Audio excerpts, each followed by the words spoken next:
Hi, I'm Torben Jansen from thoughtsonjava.org with a new Hibernate tip. In this video, I will show you how to customize a constructor expression for different subclasses. But before we look at the solution to this common Hibernate issue, please subscribe and hit the bell icon to get new Hibernate tip videos every week. A few weeks ago, one of my coaching clients asked an interesting question. He used the inheritance type single table to map an inheritance hierarchy to one database table. In one of his queries, he wanted to return the same DTO projection for different sub-entities of the same hierarchy. Depending on the sub-entity class, he wanted to initialize different properties of the DTO object. The question was, how do you implement a query that adapts the constructor call to different sub-entities? To be honest, the definition of the query was more complex than I expected. I first thought that I just need to implement two different constructors and then use a case expression with JPQL's type function to distinguish between the two subclasses.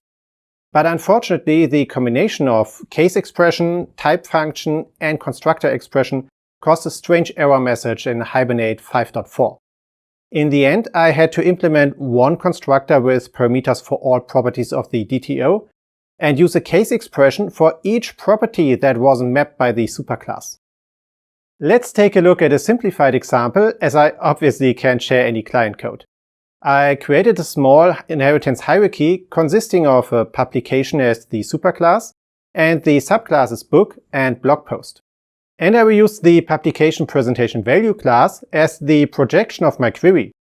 As you can see in the diagram, the constructor expects 4 parameters with the values for the ID, title, num pages, and URL properties. ID and title are mapped by the publication entity and will be set for all publication presentation value objects.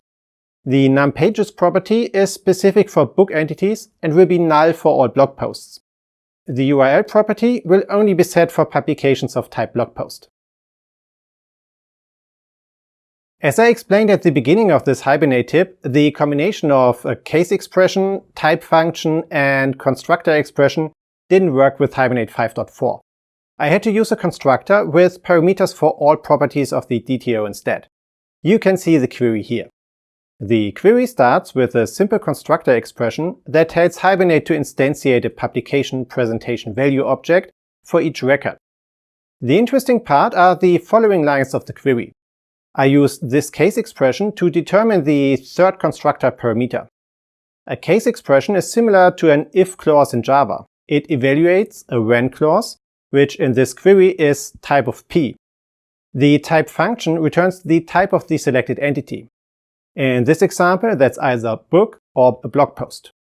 If it's a book, I call the treat function to cast P to a book entity and reference the num pages attribute.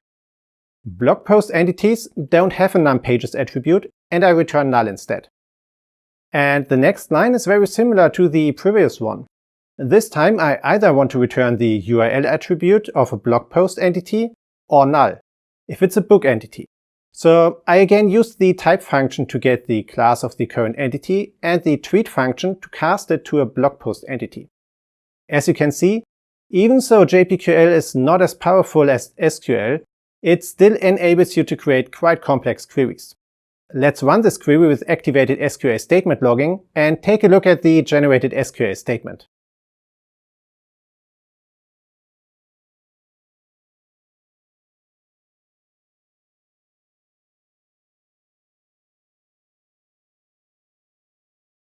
Here you can see the executed SQL statement, which contains the SQL version of the case expressions we defined in the JPQL query.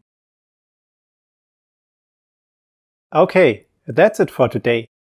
If you want to learn more about Hibernate, you should join the free Thoughts on Java library. It gives you free access to a lot of member-only content, like an ebook about the Java 8 support in Hibernate, a printable PDF version of this Hibernate tip, lots of cheat sheets, and a video course. I'll add the link to it to the video description below. See you next week for a new Hibernate tip, and if you liked today's video, please give it a thumbs up and subscribe below. Bye!